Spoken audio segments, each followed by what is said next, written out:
Meteorologists inform people about changes in weather, but what about animals? Well, whether it be La Nina, warmer temperatures, or an abundance of rain, animals always seem to have the upper hand. Fox 31's meteorologist Carrie Capello explores how animals are affected by weather in this week's Go Green.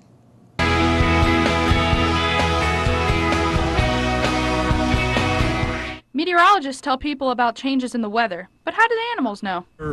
Is changing and it affects animals, and so animals are either migrating earlier, food resources are changing because food blooms earlier, and so bugs are earlier, seeds are different, berries are different, and so it affects birds' patterns, it affects all kinds of mammals. Protection from the elements is important. Internal housing to escape weather is primarily what we try to do. Kind of take the day-to-day precautions, like today is kind of a rainy day, so that's why a lot of my animals are in holding.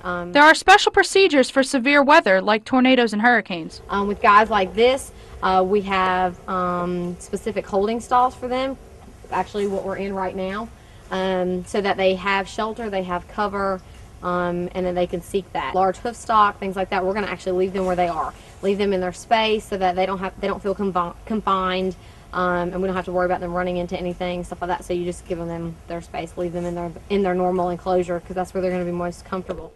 Like humans, animals adapt to different climates and changing weather patterns. They're fairly resilient at dealing with temperature extremes. It's kind of funny.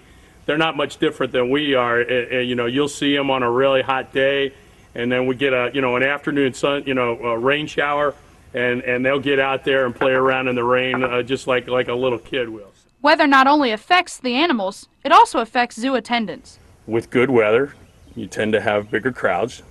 Cooler weather, you tend to have bigger crowds. Hotter weather, tend to have less crowds, and so that's partly what goes on. It's really important for a zookeeper to keep their eye on the weather, keep updated.